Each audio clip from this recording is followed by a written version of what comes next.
Hey, it's David, and today's video is going to be very special because we're not only taking a look at what is one of the rarest Lionel train sets made during the NPC era, but is also one of my most wanted Lionel train sets of all time. This is Lionel's 1972 Service Station Special set. This set is very hard to find, and it's something I've wanted for a few years now. I remember, I think it was about 2 years ago, I watched a video by Don's Trains talking about this set, and something about it was really interesting to me. It's kind of a collection of post-war leftovers kind of thrown together in like a special collector set, and some pretty interesting stuff which we'll get into. But anyways, let's finally get this set out of the box and onto the layout. One last thing before we get started, I got this set using trans.com, and as you can see I have opened the actual package already, but I have not gotten into the set itself yet, so let's do that right now.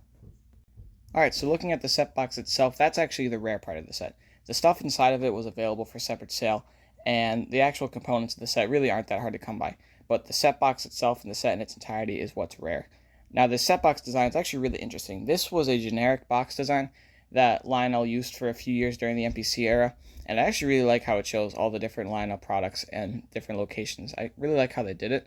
But really the rare part of this, even the box itself being kind of generic, is that sticker. That sticker is really the rare part because it shows what the set actually contains and the 6-1250 number. That there is what designates this as the 1972 Service Station set, and that really is the rare part. Alright, taking the set box off, you can see it's got kind of this cardboard sleeve on the inside, and in that cardboard sleeve is the actual Locomotive and Car boxes. Now, the set's not quite complete. I am missing a few of the boxes from some of the rolling stock, as well as it would have come with some O-gauge track, but for the most part everything's there. Alright, so the first car we're going to get out of here is going to be the State of Maine box car in the banner box, so pretty early piece. Next up is going to be, I believe, another box car, I think the Rutland, yep, the Rutland box car, another 9200 series in the banner box.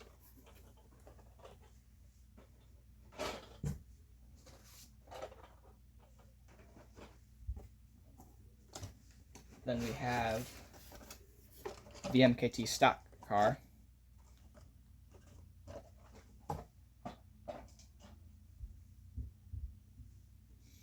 Now, in some of the generic boxes, I believe this one might be the caboose because it's kind of short. Let's see here. Oh, no, this is the Shell Tank Car.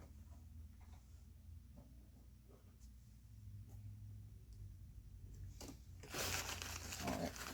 What does that just come back here? Next up, we have, there's the caboose, Pennsylvania caboose, right there. Sounds like something might be rattling around in there. I wonder what that is. Lastly, for the rolling stock, we have the Norfolk and Western hopper car. Now we get to the engine, which is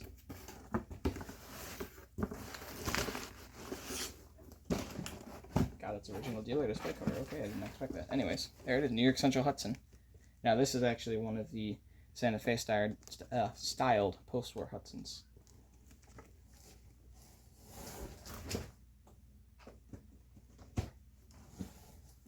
And we have some original paperwork in here. We have the original instructions and warranty in their sleeve, which is really nice to have. As well as, looks like a Lionel warranty.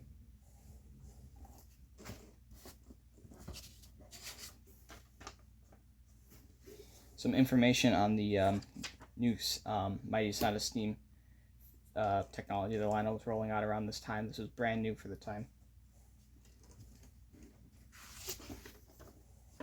And some instructions for the locomotive. Alright, let's get this stuff out on the track. Okay, now that we've got the set out on the layout, I'd like to talk a little bit about what a service station set even is. Lionel's service station sets were a series of nicer quality, kind of more collector-oriented sets made from about 1971 up into the late 70s, and then from the late 80s to the early 2000s. They were also only available through Lionel's authorized service stations, hence the name Service Station Special Sets. Lionel made a bunch of them over the years, and I think they're a pretty neat thing to collect. Now let's talk a little bit about what makes this set special, and why I find it so interesting. One of the things that made this set special was it was the first big steam engine to be produced by Lionel NPC. It was a Hudson, it wasn't a Scout type or one of your basic starter set engines, and it was kind of neat in that regard. It also was a more collector-oriented set, being an O-gauge set instead of an O27 set like what was being produced by Lionel NPC at the time. Another thing that's kind of cool about this set is that it has a lot of remnants of the post-war era. This set was kind of quickly assembled from a lot of post-war carryovers, and so there's a lot of remnants of the Lionel Corporation still on it, because this was very early NPC. This set was made in 1972. So General Mills had only owned Lionel for a couple years at this point, and there was a lot of remnants of the old Lionel still peeking through it on each of the pieces of rolling stock, and the locomotive, and even in the box and the paperwork. So we'll be pointing that out as we go through the locomotive and cars. Now, the reason I wanted this set so bad is because, well, it's very rare, and I just find it very unique. There was estimates less of 600 of them made, so very rare for a Lionel NPC era set. And it's always just kind of appealed me in a certain way. I wanted to start collecting these service station sets a few years ago, and when I discovered this set, I just knew I had to have it at some point. I've looked on eBay for years, and I haven't found one until I found one pop up on trains.com, and I pretty much instantly knew that I had to buy it. The thing is, these sets are so uncommon that when they come up for sale, unless someone else knows what it is, they're not going to sell for much. But most people don't even know what they are because they're mostly insignificant in the regard that all the product featured within them was available separately. It's just that the set itself with the box and everything, that is really something special. It's very rare, and it was only available for a very brief time in very limited quantities. So because of that, I've always wanted one, and now I have one. Now let's take a closer look at the parts of the set. The engine included in this set is a 6-8206 New York Central Hudson, deriving its tooling from the mid-1950s with the 2065 Hudson. Now, this engine really isn't all that hard to come by, but it is pretty cool for a couple reasons. First of all, like I already mentioned, it was the first big steam to be produced by Lionel during the NPC era, but also it was the first to include the mighty sound of steam, which has its reputation, but is a pretty interesting development in model train sound, especially for Lionel. It was the first to feature a soundboard and speaker system, and I think it's pretty significant in that regard. Other than the mighty sound of steam, this engine is pretty much like every other post-war NPC steam locomotive. It's got a smoke unit, 3-position forward, reverse, neutral unit, as well as a headlight. So, pretty simple. I have not been able to run it much, but it's a pretty good runner. It's heavy, it's all die-cast metal, so it's got that nice feel to it. It does have a traction tire, though. There was no magnet traction. And we'll actually point that out when we take a look at the drivers, because there's a few things down there to look at. But for the most part, it's your pretty standard Lionel steam locomotive. I've always really liked the look of these engines. This and the post-war counterpart. I like the amount of detail on them, and I like the way the drive gear look. I think it looks pretty realistic for a post-war engine. Anyways, let's take a closer look at some of the detail on this engine. Taking a look at the front of this engine, this is definitely the most iconic area with that big feed water heater. It's also got some pretty nice detail on the deck of the pilot, and something I didn't notice until now, but I actually think is really cute, is that kind of embossed in the headlight bracket is the word Lionel. It's pretty hard to see, but you can kind of just barely make it out there, so I think that's pretty neat. Moving along the side of the engine, you can see some pretty nice cast-in detail, including another pretty interesting detail right there is an actual builder's plate with built by Lionel on it. Lionel did that on their rolling stock a lot and some of their diesel engines, but I'd never really seen that on a steam engine by them before, so it's pretty cool to see that. Looking down at the drivers, you can see all that really nice drive gear detail, as well as one of the more unique things about this engine. It features Baldwin disc drivers, which hadn't been included on a Lionel locomotive since, I believe, the late 1940s. Now, another thing that's pretty interesting about the driver's tooling is that you can see kind of how worn out it is. I have a 1947 2025 locomotive, and on that, the words Baldwin disc are very crisp, you can read them easily. On here, they're so smudged out, if you didn't know that it said Baldwin disc already, you'd have a hard time reading it. On the top of the locomotive, you can see some nice detail, including a cast ornamental bell and whistle. And moving towards the back of the locomotive and the tender, you can see there's the wire that connects the engine and tender. That's for the chuffing of this mighty sound of steam system. And this kind of always interests me. They use a pretty unique font for the typeface of the number on the locomotive, and I kind of wonder why they went with that font. It doesn't really fit with the rest of the locomotive with the New York Central type along the tender, and it doesn't really look like anything they use for any other of their engines. So it kind of always interested me. It always seemed kind of out of place, maybe a little too big, or maybe the font wasn't quite right, but it was something I've noticed. Another thing about this is that you can see these are still, I believe, heat stamped into the tender, which was something that was common for a Lionel post-war engine, but by the NPC era was being pretty rare. So that there shows kind of some of that post-war holdover. The next piece in the set is the 6-9709 State of Maine box car.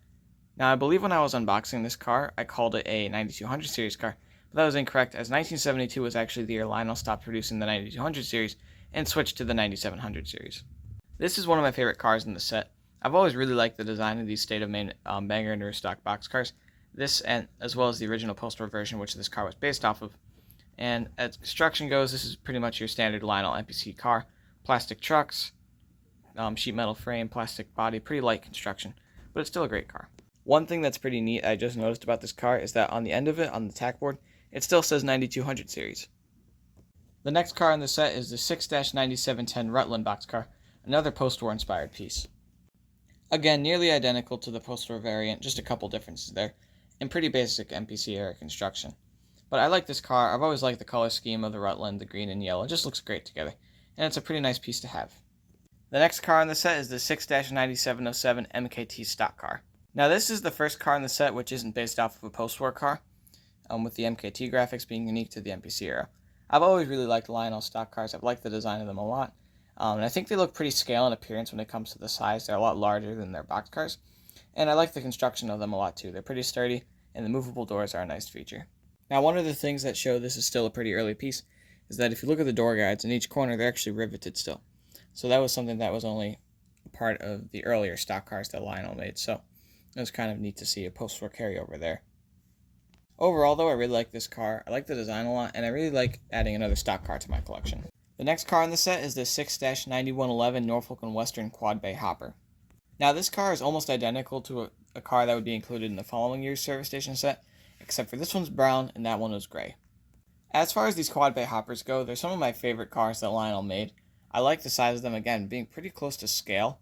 And just in general, I really like the design. They're a nice big hopper car, and they look great behind semi-scale and full-scale equipment. Much like a lot of other pieces in the set, this car still shows its post-war heritage, with having the support beam in the middle of the car, which was something that Lionel under the NPC era would do away with pretty quick. So it's pretty cool to see that. Overall, it's a pretty nice car, and I'm happy to add another Quad Bay Hopper to my collection. The next car in the set is the 6-9151 Shell Tank Car. Tank cars are one of those things I just can't seem to get enough of. In terms of numbers, they always seem to lag behind my other pieces of rolling stock, so it's great to add another tank car to my collection.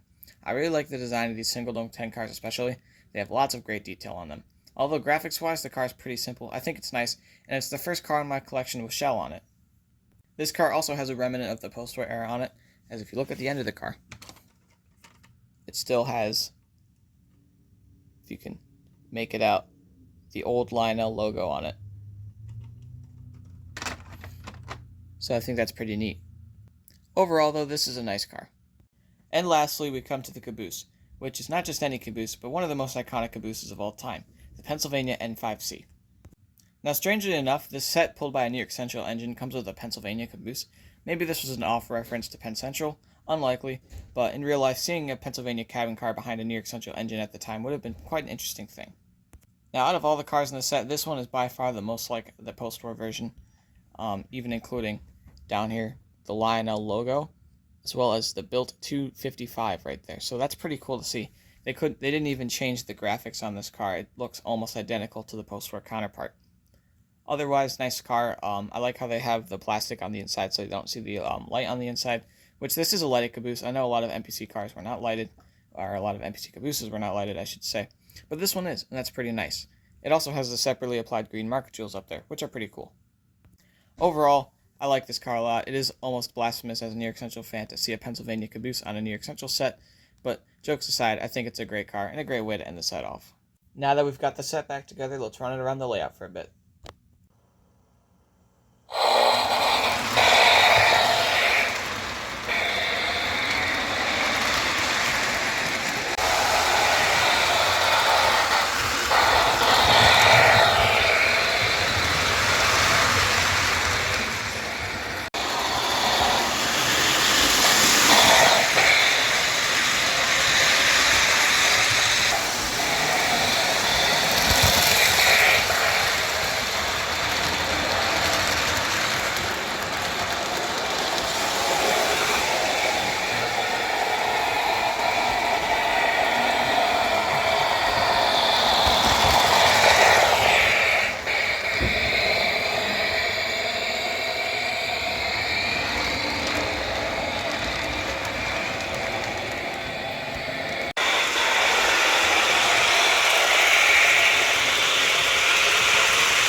Alright, I hope you enjoyed taking a look at this very cool and very rare Lionel NPC set.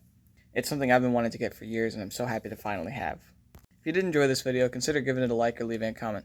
And if you want to see more stuff like this, subscribe to my channel. Thanks.